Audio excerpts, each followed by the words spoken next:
Perfectly Planted podcast. I'm your co-host, Vesime. If this is your first time joining us, welcome to the show. If you're part of the Perfectly Planted community, welcome back. We are so grateful for you being here. And we want to thank you for spending time with us on previous podcasts as well. And we hope you enjoyed today's conversation. Today's conversation is part 2 of an interview that we had with our very own Dr. Daphne. And we've covered a lot, Daphne. I know that we did, and we had so much more to cover. So we had to break this up in 2 parts. The last we were talking was how, motion is lotion. You need that movement. You need that strength. Also, some of the highlights was focus, reset your mind and refocus on really longevity and not necessarily what you want your body to look like, but all of the complete health and wellness of you. So it's not only just your nutrition, but it's also your movement and your mindset, and of course, sleep. So I know these are a lot of the same pillars that we focus on with Perfectly Planted. And so honored again to be talking to you about specifically around the Vegan Superhero Academy that you have with the Vegan Gym. And wanting to learn a little bit more about, when somebody goes through the program, I guess, what are some of the tips that you share with them? Now, I don't want you to give all the secrets because that's part of the program, but I think that home integration is super important. And, when you go through a program, it's great. But once you go to meetings and you have retreats and everything, it's great. Everybody's doing the same thing. But then when you get back home, it's hard to eliminate and revert back to bad habits. It's just super easy for you to go do that because you're in that same element that you left. So what are some of the home integration tips that you give or some of the suggestions that you give?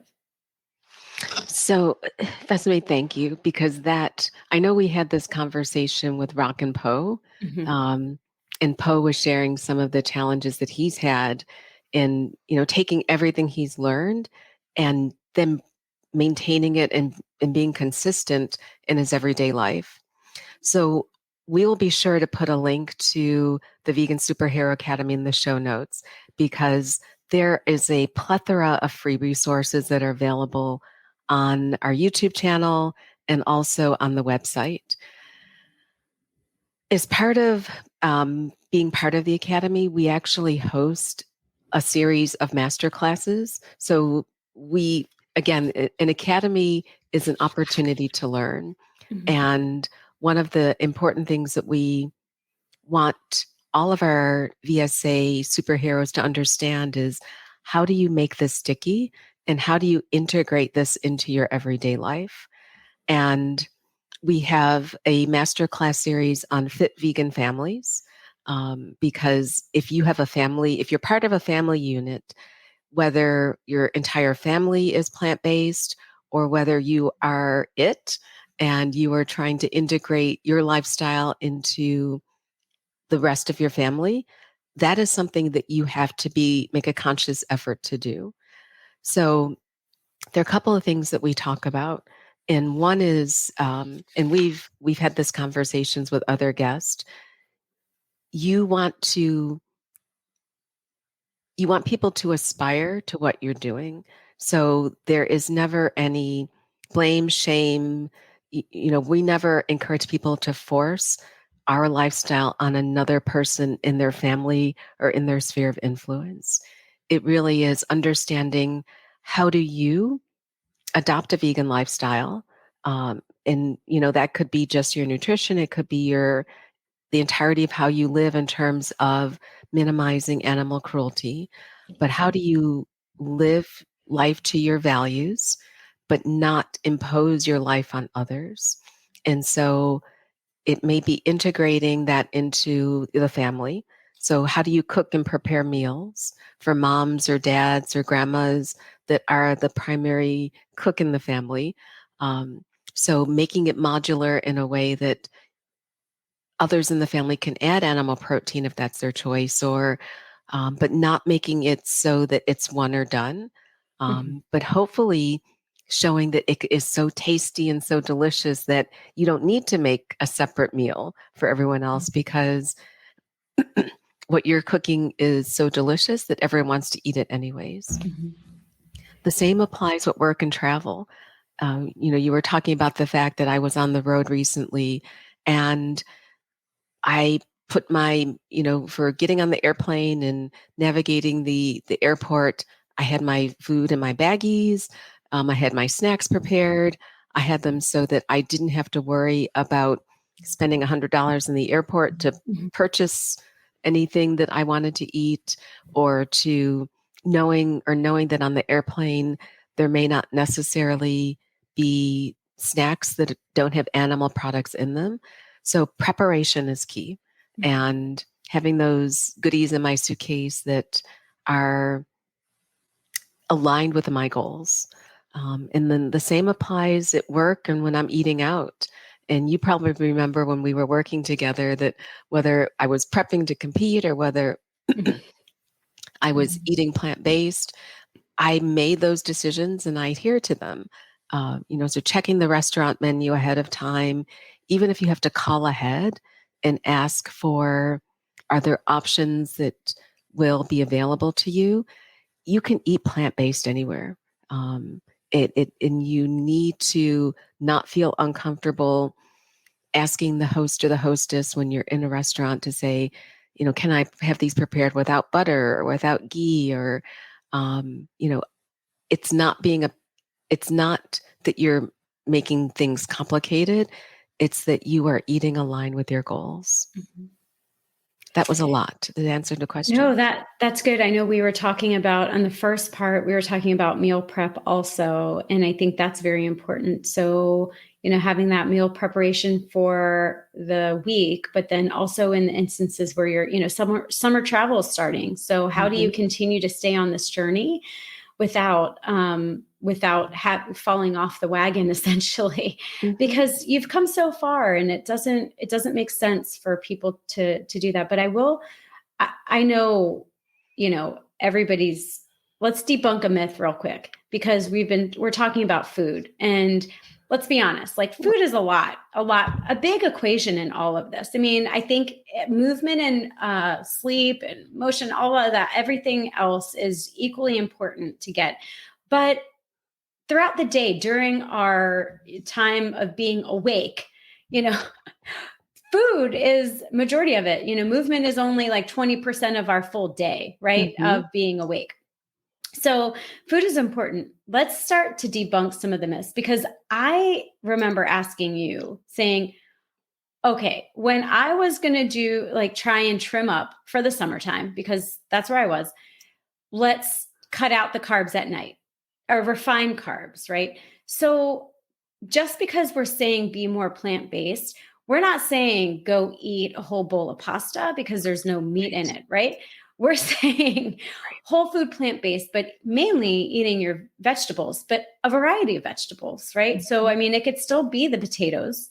It could still be the sweet potatoes. It could be, all of the greens, all of the zucchinis and squash. And summertime is my favorite because you have such a wide variety of vegetables that are readily available that are from local farmers.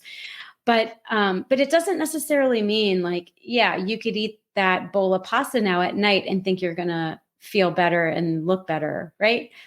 And then the other thing is that people think that, well, I need meat in order to lean up, and I'm going to cut out the refined carbs. Good. Yeah. Cut out refined carbs.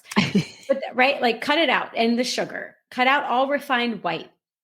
But that doesn't necessarily mean that you're going to, I don't know, eat a whole gram pancake at night and feel fine, right? It's not, we're not saying that.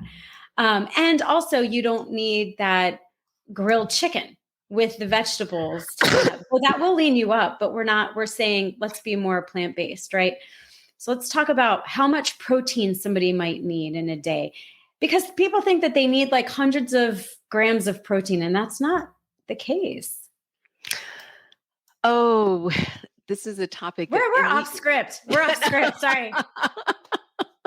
we're not off script. We are completely on script, and we've been wanting to have this conversation for a while. So, first of all, a large majority of academy members who come into VSA are doing so because they want to lose fat. Mhm. And which is a laudable goal if you are overweight or obese. And it's one that I have exceptional success with in terms of helping you with your body transformation. Now, how you eat is an important part. Your relationship with food and your understanding of how you eat is as an important part of the education academy as what you eat and how much protein you should eat. Mm-hmm. So let's lift off the covers on each one of those. You, I I can definitely tell you that my best, first of all, from a protein perspective, my best years of competing came after I went vegan. Yeah. And I You look eat, good. oh, well, thank you. That's kind of you.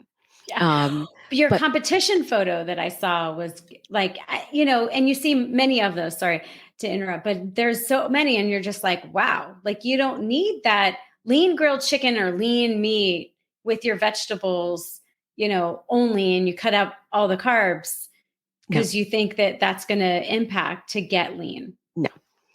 If so, almost everything we eat has protein. I was talking to one of my clients the other day about the amount of protein in broccoli, the Yeah. amount of protein in peas, the amount of protein. So if you are looking to either lose fat and, let's look at our health journey in terms of our fat loss in three big buckets. You may want to shred fat. And that may be because you're on a weight loss journey, because you're looking to meet a specific goal, whether it's a wedding, competition, you may want to lose fat. Um, how much protein we would recommend as part of your nutrition is a combination of what your fat loss goal is, along with how physically active you're going to be. And protein is very satiating, it's very filling. I have not, I've most of the people that I coach are telling me they can't eat all the food I'm recommending as opposed to they're hungry. Hmm. And it's a whole, it's all of the foods. You're eating your potatoes, you're eating your beans, you're eating your Mhm. greens. It's not just you're eating your chicken, your fish, and your broccoli or your asparagus, which is a lot of what I started out eating when I first started competing. But the last couple of shows I did before the pandemic, I was eating sweet potatoes and rice and all of the things that you may in your mind think you need to cut out to lean out, but Mhm. I was leaning out eating more. Um, and I felt I had more energy and I felt more healthful throughout my competition journey. Um, so whether you're shredding fat, whether you're in a maintenance phase or whether you're in a lean gain phase, we would work with you to understand what are the macronutrients you need and what ratios. And part of that is also based on how physically active you are.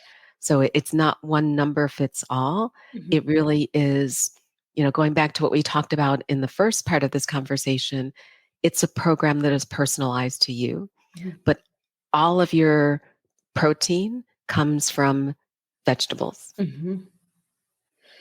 I think that's so important because I don't know how many times people have asked me, where do you get your protein? Like, you're not eating cheese, though I do love cheese, but vegan Mhm. cheese, I've learned to love vegan cheese. You're not eating cheese, you're not eating, meat, you're not eating, where's your protein? And I'm like, I'm eating it. And anyone who has seen you knows that, I mean, you are rocking it from a strength and physique perspective. Um, so your gains have actually been better eating plants than they were when you were eating lots of animal products. It's interesting. Thank you, Daphne. I owe the encouragement to you because you've pushed me in this direction. And I will say that I'm lifting heavier weights now than I did before. And, and I will be the one to admit I'm not 100% plant-based. I'm 90 to 95% plant-based. So there's an occasional, I eat like cheese is in a sandwich or something like Mhm. that. Um, and so I count that. But I will say that I feel it different in my body, but also I'm lifting more than or heavier than I had in the past, which is so mind blowing to me because you think it's just the opposite because of what our culture has instilled in us. Like you need that plant protein. So it's all quite fascinating. And thank you for that information. Um, I guess this is the part where we talk about the day in the life. And I know during part one, we talked about meal prep, and we also mentioned how you do your daily workouts and you also habit stack.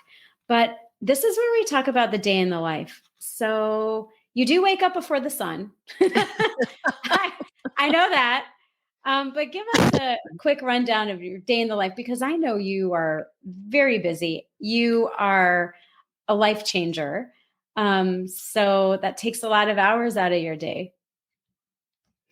Uh, well, thank you. I am embarrassed. That's very kind of you. It's true. It's true. You have a true impact on many lives. I mean, even through the vegan gym with the superhero academy that you have, I don't know how many lives you've touched, but I know there more than, it's more than anybody would think. Thanks, Vesime. I think the reason we both do this podcast is we want to continue to empower people, educate people, and touch as many lives as possible. So that is definitely the goal. Yeah. And it's through education. So to put a pin in the protein, how much work with your coach, and we all have coaches, but rather than giving you one number and people walk away and say, I need this much, it really is work with your health coach to understand your goals, where you are today, and understanding how much protein, carb, fat need to be in your diet in order for you to meet your health goals. And that includes the spectrum of where you are from all the potential other chronic diseases that you may be trying to prevent or manage. My day in the life, and again, this is my day. I definitely don't want people to say this is how you have to live, but this is how I've structured my day to be successful and meet my needs. So my body alarm, my body clock kind of goes off between 3:45 and 4:15. I do have an alarm that goes off.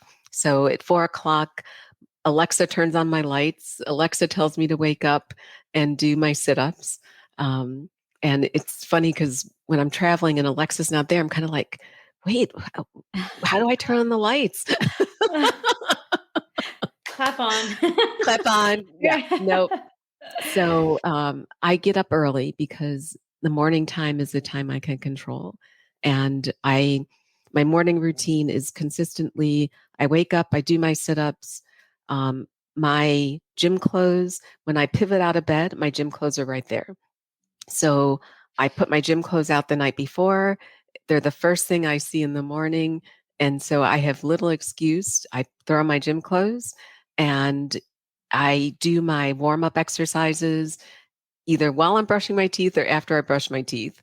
So I'm doing my leg swings. Every morning I do at least 20 push ups.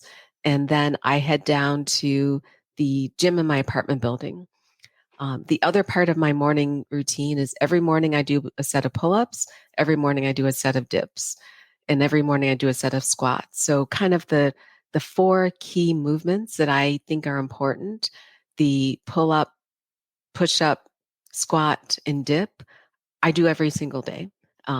Is that Now part that of your workout? I Or feel do you just almost do it before your workout? You do I it do it before your before my workout. workout. Yeah. Um, it's kind of my little health snack that I've built up over the years, and it's just one of those non-negotiables. Uh, and then lately I've been prioritizing my running. So most days of the week I'll run and then I'll lift. If I was getting ready to do this, to compete, I would probably lift and then run. So whatever my priority is, I do that part of my training first. And I've been really enjoying the Nike Run Club app. So On days I have to do interval training or um, a fartlek or something else, I'll pull out a Coach Bennett tutorial and I'll do my interval training on the treadmill.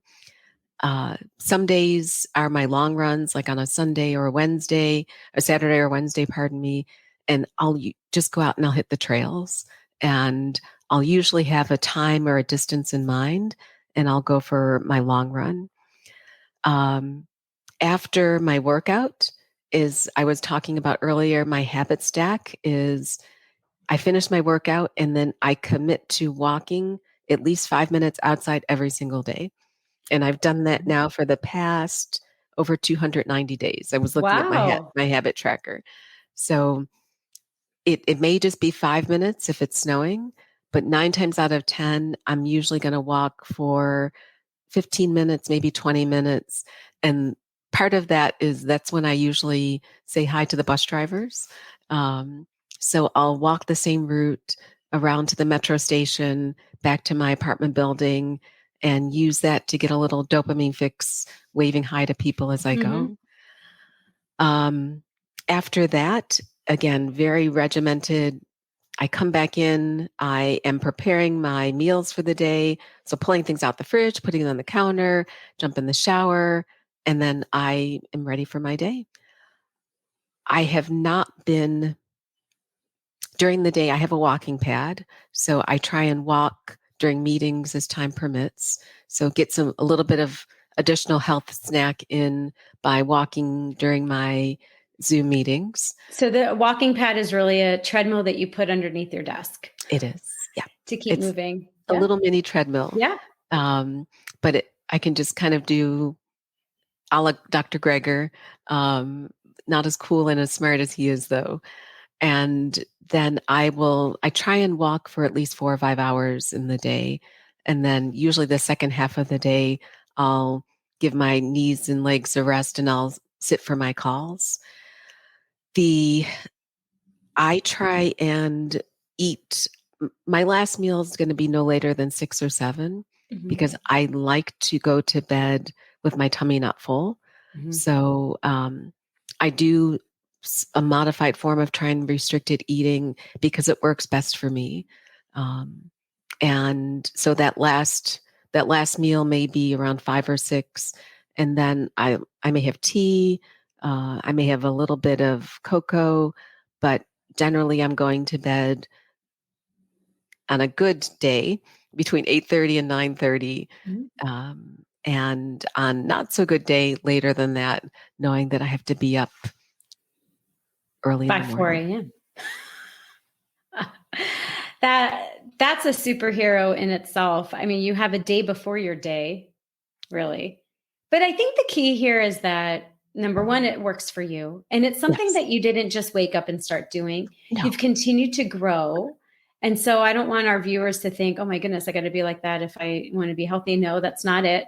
It start with the little steps. So whether it's just that walking outside for 5-10 minutes, and then you can continue to grow and add to that. I think I'm at a spot where the workouts are non-negotiable, but finding time to stack another, walk or whatever it may be is something that is my goal. But again, I still need to figure out when that would be. So maybe a walking pad is the ticket for me, but getting outside, I think, is very important because there's something about getting outside, breathing the fresh air, even if it's on a trail, even if it's not, if it's on a sidewalk, it's just really important. So thank you for that, Daphne. I'm going to rapid fire a couple questions. Sure. Go for it. Favorite recipe? Just tell us what it is, and then we could maybe post a recipe on our blog. It's going to be my chickpea curry. I could eat it every day. Okay. And then favorite workout? Oh, back. I love training back. Your back's pretty solid. Thanks. Your back's pretty solid. Training your back. Okay. What's the favorite exercise training your back? Pull-ups. Pull-ups. Okay. And they're not assisted band, right? Not any. So going back to your point about habit stacking, Yeah. They're no longer assisted band, but it's taken me years to get there. Hmm. So Yeah. started with one, and now I can do multiples unassisted. Okay. And tell me your favorite food. Like, I know your chickpea curry is your favorite recipe, but what is your favorite food? Oh, that's a tough one. Um, Do you like bowls? I was gonna say it's kind of a, a curry bowl, Yeah. um, with some quinoa, some curry, some veggies, some sweet potatoes. I'd probably say a bowl is what I A eat bowl. most regularly. Yeah, I love a good bowl too. And then the last is what is your favorite book this year? Oh I know you're a gosh, big reader. oh my gosh, that's a Yeah, I tough didn't one. prepare you for these. My favorite book this year. I So mine was The Gifts of Imperfection. Okay, so we read that last maybe in December. So the last 12 months, I guess I'll say. Then my favorite was The Gifts of Imperfection. I think that really resonated with me the most. Oh, Vesime, I don't know if I can answer that question off the top of my head. We've Okay. been reading, so it may be the book Winning. So we read this as part of the vegan gym team by Tim Grover. Yeah. Um, but I read so many good books that my favorite is a tough one. Okay. That's fair, Daphne. I know you're a big reader. That's it. That's it for my rapid fire question. Next time I'll give you a heads up of what I'm going to ask you. But Daphne, I know we've mentioned this before. You've changed my life. You've changed so many other lives. I am grateful for you. I know this is our gratitude section of our podcast. What's one thing you're grateful for today? I am great. Well, I'm going to reflect that back. I'm grateful for you that you have taken this journey with me and perfectly planted because it's been completely organic. Um, it is one of those pleasures that I have in life, looking forward to spending time with you, to learning with you, to sharing what's passionate to us with other people. And so I'm grateful for you. Thank you. We're grateful for each other. It's been perfectly planned. I'm hopeful that all of our listeners and viewers enjoy it just as much as we enjoy it because it's refreshing. I think that's my word is it's so refreshing to be able to share the knowledge that we learn through the books that we read, the people we interview, and through your guidance, Daphne, and some of the things that you learned through the vegan gym, the superhero academy. I do want to put a plug out there. I know you're very humble, but I went on the website. We will share the website. The Superhero Academy, I watched a little YouTube clip. It looks amazing. Everybody, please go check it out. I think it's such a cool thing, and to get to that many people being more plant-based is such an amazing goal, not only for your health but for the health of the planet as well. I mean, let's not Exactly. forget it's a bigger picture that we're all out. So I absolutely enjoyed our two-part interview, Daphne. I feel like we have more to share. We're going to get your chickpea curry recipe out. I know that you cook tofu, so we need to post something about that too, because I know everybody would love to hear. And then we want to hear from all of you. Again, our blog is perfectlyplanted22.com. That's perfectly planted. The A is an @.com. We are on Instagram at It's Perfectly Planted. And of course, you could find us on Perfectly Planted on Facebook as well. YouTube is Perfectly Planted. So we are just, all over the place. So Daphne, thank you so much for being with us today. Thanks, Vesime. It's been a pleasure. And please, everyone, join us for the next episode of Perfectly Planted. Take care.